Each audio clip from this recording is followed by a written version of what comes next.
Disappointing weekend on the north side, but positive weekend on the south side. Yeah, north side noise, Shot City Ben, Joey and Sam, lock it in, wind blow all the spin, come talk, yeah, tap in, and with a heartbeat couple quick.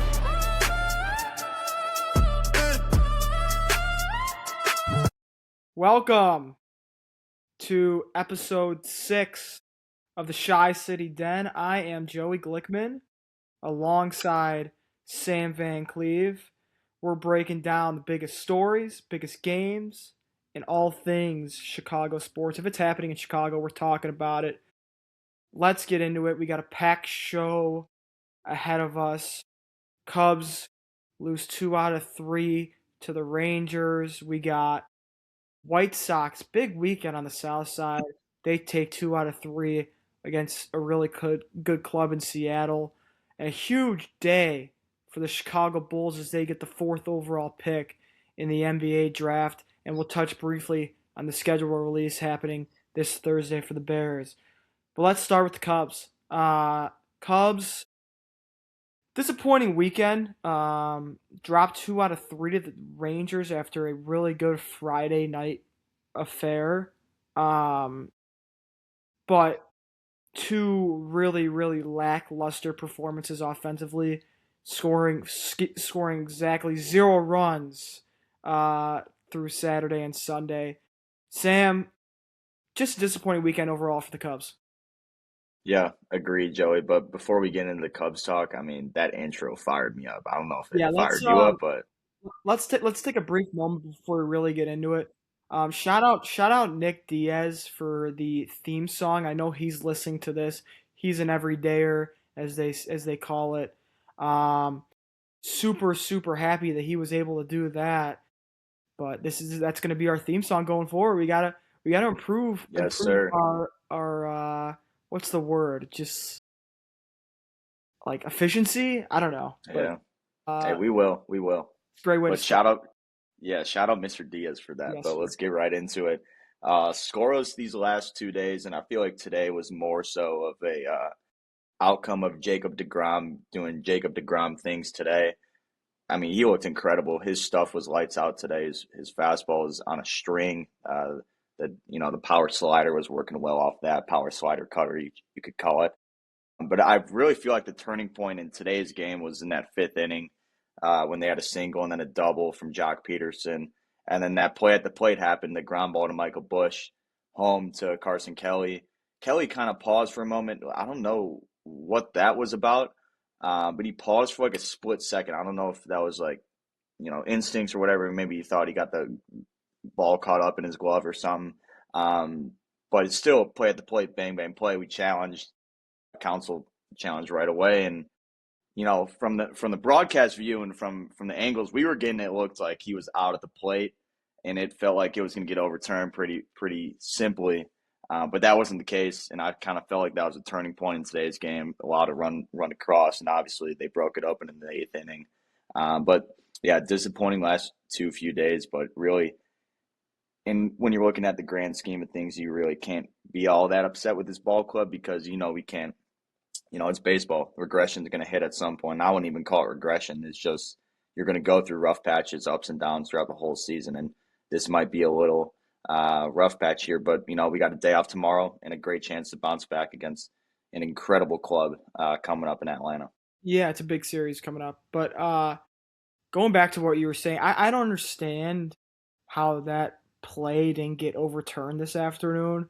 It was clear and obvious that Kelly tagged him before his foot touched the base.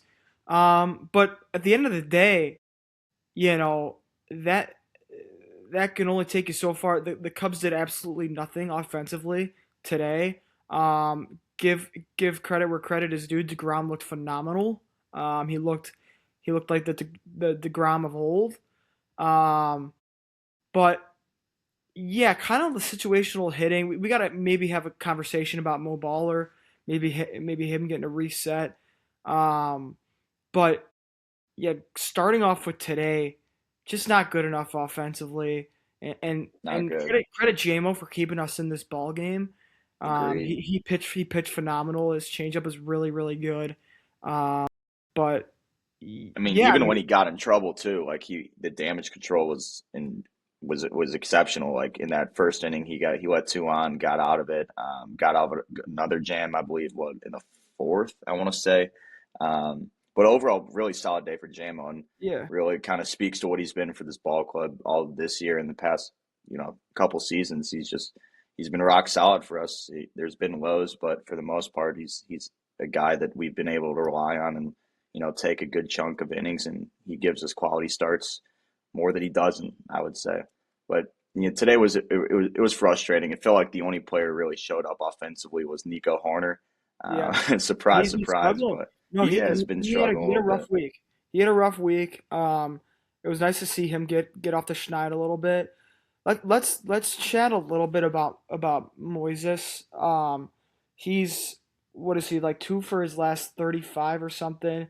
He looked completely overmatched today from DeGrom. Uh, Yeah, he Craig looked old. Craig Craig gave him 2 days off, Friday and Saturday. Not really a great landing spot to get back in the lineup against a future Hall of Famer. But yeah, his bat just looked really slow today. It seemed like couldn't catch up to the heater at all today. Yeah, Um, do you think I can spin this on you, Sam?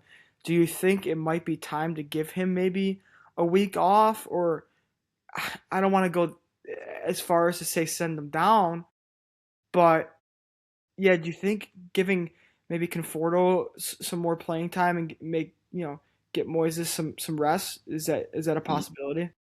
yeah, and today, as you were saying, it kind of just felt like he was just being simply overpowered by DeGrom's heavy fastball, and they noticed that in the series and they took advantage of it, and they were just feeding him high fastball after high fastball, and he simply couldn't catch up to it. But moving forward, I think the right decision is to keep Mo obviously on the big league roster because I believe in him, and going back to the last few episodes, he's such a mature hitter at the plate, and he understands to the approach to have at the MLB level.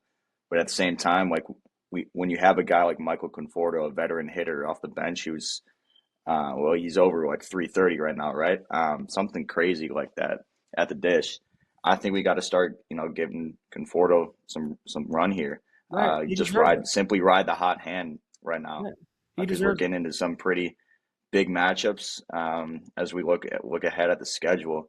So I believe we should, roll with Conforto for now and maybe give Mo a couple more days off to just reset the mental, and kind of work through his little slump.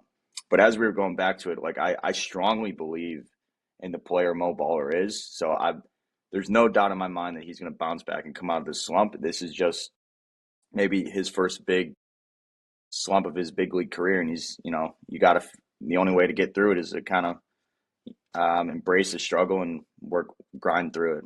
Right, and that he's going to go through a rookie slump. That's part of the game.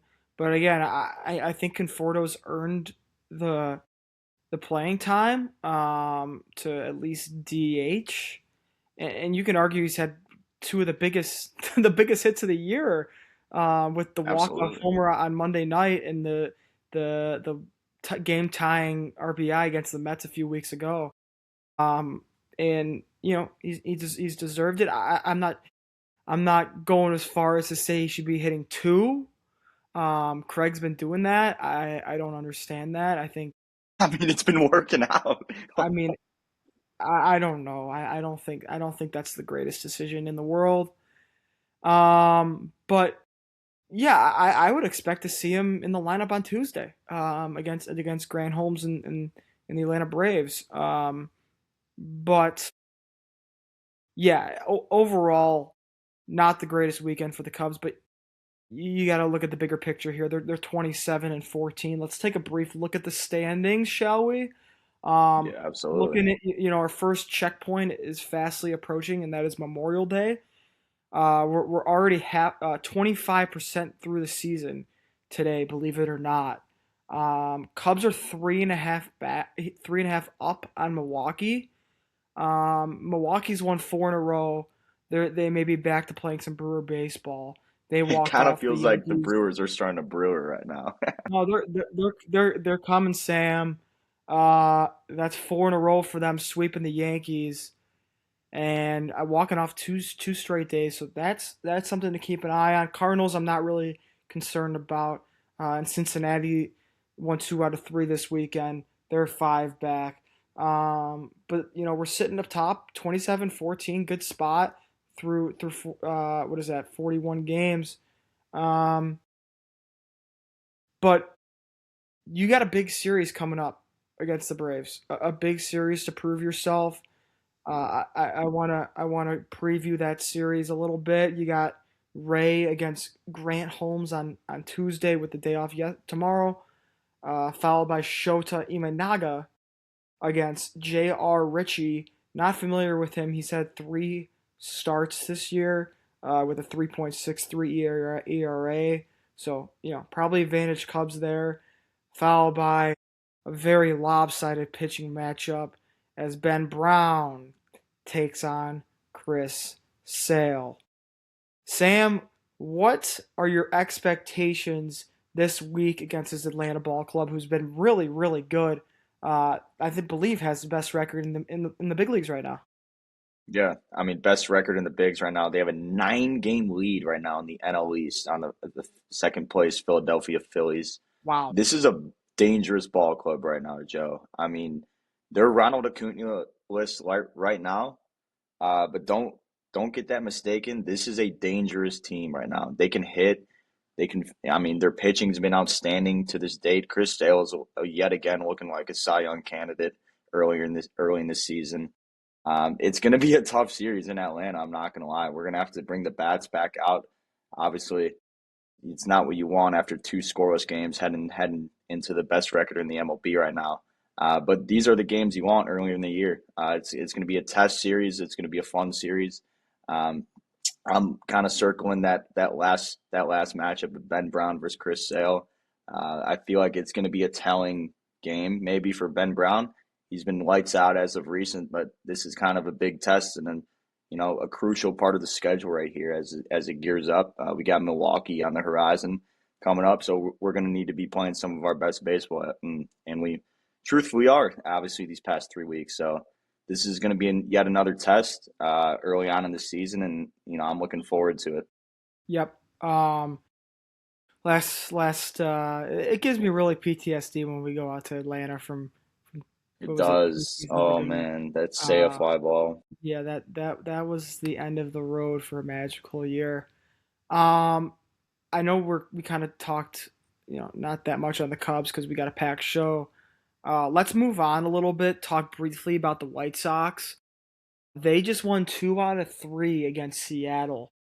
Murakami has 15 home runs. He's looking very, very good. I read an article, what was it, a couple days ago about maybe trading him at the deadline. I don't see that happening.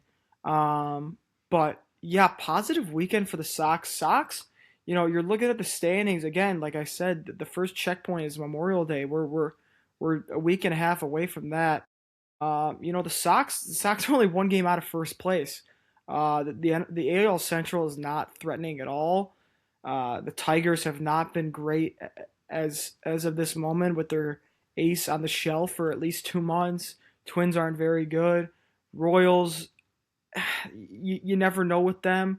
They got a bunch of star They players and got Bobby Bobby Witt. Baseball, man. Yeah, Yeah, yeah. I mean, they can definitely be there in the end, and then Cleveland's probably the team to beat. Um, but yeah, the White Sox really are one of the more uplifting stories headlined by Murakami this year. they really are. I mean, going down their roster, like they have a lot of intriguing young guys too. Like Sean Burks looked incredible this past month.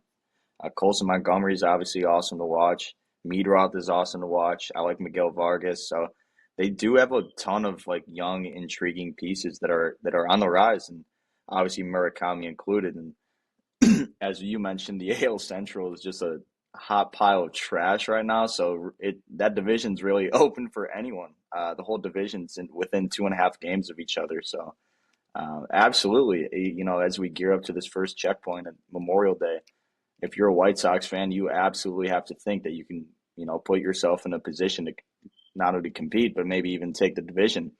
Because as you said, the door's open in the Central. No Scooble. Tigers are going to be struggling, and as they are right now. Losers of the last five in a row for them.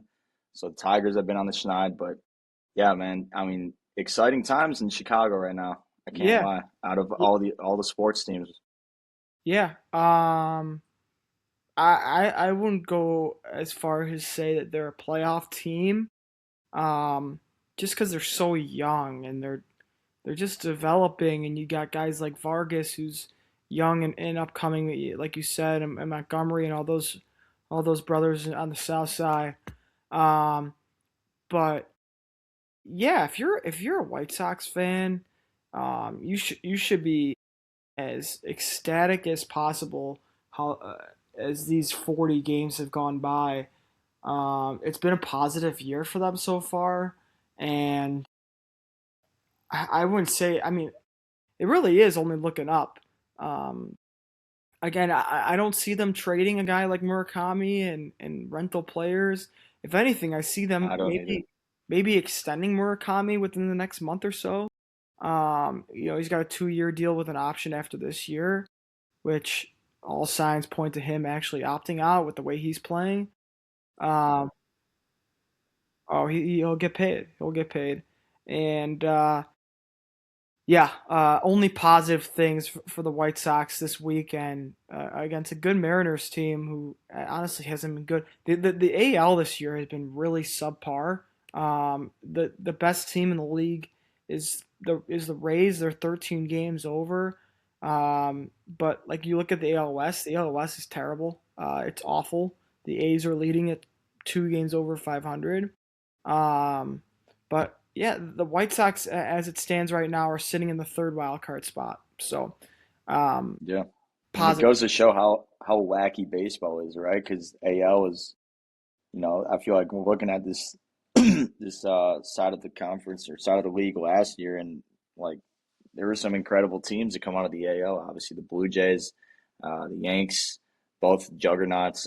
Both, or I mean, not both. The Jays have gotten off to a little bit of a rough start. I mean, the Red Sox have obviously been the story around the league with how bad of a start they've had. But the AL, man, I mean, the NL Central is still. What do we still have more teams with a record above 500 than the whole AL right now? There's right now there is looking at it one, two, three, no one, two, yeah, three AL teams that are above 500. That's hard to believe.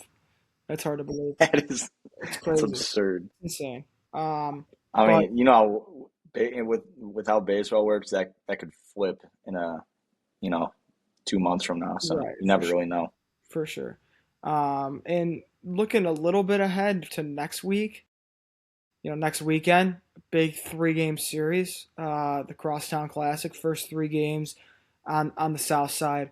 Honestly, like this is going to be as big of a Crosstown Classic for the Sox as it will ever be. They're the underdog for sure, um, and yeah, that this is probably the closest it's been, with the Sox being competitive in a few years. Um, so it should be a fun weekend next weekend with the Sox, off to a decent start. So looking forward to that. Don't have the pitching matchups yet, so um, but yeah, it's definitely been exciting last couple weeks for Chicago baseball. Um, let's move a little bit to actually not a little bit. We should talk a lot about what just transpired for the Bulls today. NBA draft lottery was today. The Bulls lucked in to getting the number 4 overall pick in this year's NBA draft. Absolutely massive for the Bulls and the new GM. And what's his first name? Bryson Graham, I believe. Um, so with this draft, it's absolutely loaded. You got guys like Devonta, Boozer, Acuff, Peterson, Caleb Wilson, all these uh, Flemings from Houston. Wagler. The Wagler, all these names, and the Bulls have a top 4 pick. They're going to get a guy who's going to change their franchise most likely. What are your thoughts on the Bulls getting a number 4 overall pick? When they said that they were for sure getting a number 4 overall pick, I got my hopes up. And honestly, it could not have gone better today.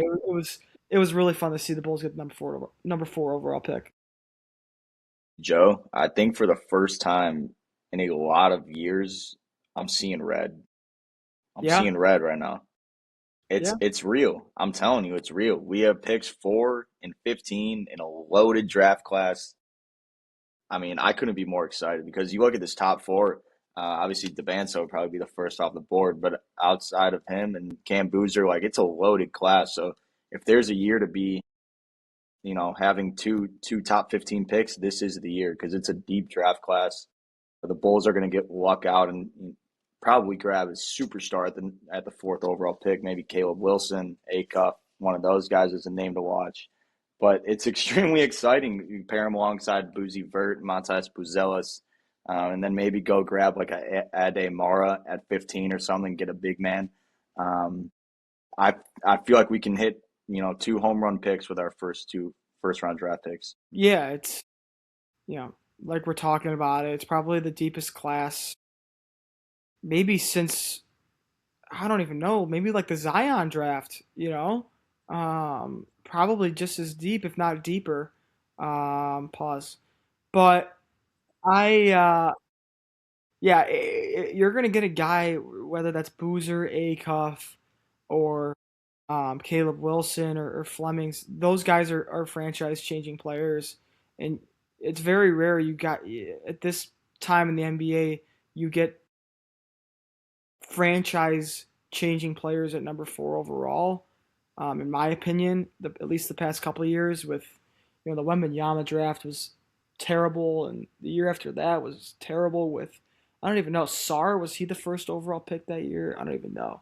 Uh, but yeah, it was huge for the Bulls, and they got to get it right. They got to get it right. But they've picked poorly over the past few years with a terrible player in Patrick Williams, and they did draft Io in the second round, but Kobe White. The list goes on and on. But I mean, we never uh, really let Io even flourish to his fullest potential. Now we're seeing what he can do on a big stage in Minnesota in the playoffs. It's a little disappointing to see, obviously. One of my roommates here, Oliver, is a huge Io fan. And, we always talked about how the Bulls kind of handicapped Io and handicapped his game because they didn't really let him score at all 3 levels. And now you're seeing him in Minnesota. He's such a tone setter for them because of how fast he plays and runs the floor. But yeah, I feel like getting rid of AK and bringing Bryson in. I love the energy switch up. He's young, hungry. Started as an intern, by the way, 15 years ago. did not So know that. worked his way up pretty dang fast. So a little cool backstory behind Bryson Graham. But yeah, as I said, I feel like I'm seeing red for the first time in a while, and it feels pretty cool. Yep, yep. As speaking of the Timberwolves, I believe Ant Edwards just fouled out with 4 minutes to play. But this is not a What a Minnesota Timberwolves sloppy show. game. I think Wemby ejected. yeah, crazy. Um, but let's finish off on a big day on Thursday. One of my favorite days in the NFL calendar, and that is the NFL schedule release. Um, Bears are rumored again. We talked about it a few shows ago to open on opening night against Seattle. What are you most looking forward to on Thursday when the schedule comes out? Because obviously the Bears are going to be loaded with primetime games. Yeah, I mean, the NFL flexed us multiple times last year in the prime time slots, and obviously we're must-watch TV right now with Ben and Caleb, to put it that way. But what I'm most looking forward to, obviously, seeing if we get that season opener in Seattle. We talked about that previously, but I think this team would be up for the challenge, and I would love to kind of put the league on notice right away in week one. So I'm looking forward to that. Secondly, I'm looking forward to where the division games line up. Obviously, that's crucial. I like to kind of, sometimes you don't really want your division games early in the season because that's not when you're typically at your highest potential, highest ceiling. So it kind of worked out for us. I feel like if we maybe had those Packer games early in the season last year, we might have been losers to that because Bears week one from to Bears week 17 last year was two completely different teams. The offense was absolutely humming by the time we got to both of those Green Bay games, and we really saw the impact of growing throughout the season. So I'm looking forward to where our division games get placed on the schedule, obviously, and seeing how they play off of each other. Then also the primetime slots as well. We've kind of been stripped of our primetime slots these past few seasons, as obviously we've been freaking in the dumps. But now I feel like we can have 5+, 4+ primetime games this season. That's extremely exciting and awesome to look forward to. I'm gonna make a prediction for you, Sam. Can I do that? Yeah, Um, absolutely. I'm gonna predict the Bears will play on Thanksgiving, but it's not against the Lions. I'm gonna say the Bears play the Green Bay Packers on that late Thanksgiving day. That's gonna be at Soldier Field on Thanksgiving. How does that sound to you? Oh, give me that. Because the last time we played Green Bay on Thanksgiving, it was on the road in 2015, and Jay Cutler snatched Aaron Rodgers' chain. Come on, That was Brett give me Favre's that on retirement. Brett Favre's retirement night. It was insane. Yeah, I don't know. That just popped into my head. That would go hard, man. That would go hard. I would. I would be ecstatic about that little 720 NBC affair. I On got goosebumps. that would be electric. And I would be in attendance for that game. Screw Thanksgiving dinner. Uh, Yeah, I'll uh, take everything to go. Just stuff everything in some snow pants, and then yeah, you no, eat your Thanksgiving dinner in no, Soldier. I would take that turkey with me and bring that to Throw it some. at Jordan Love's head. Yeah, that'd be sick. That'd be awesome. But I always hope that the Bears play on Thanksgiving. Now that that we're actually good, it'll be exciting.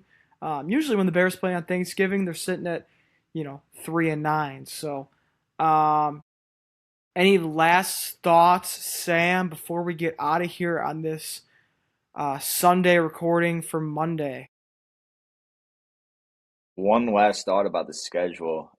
There are a couple non-divisional opponents who I'm really looking forward to playing, and that's obviously going to Buffalo in their new stadium.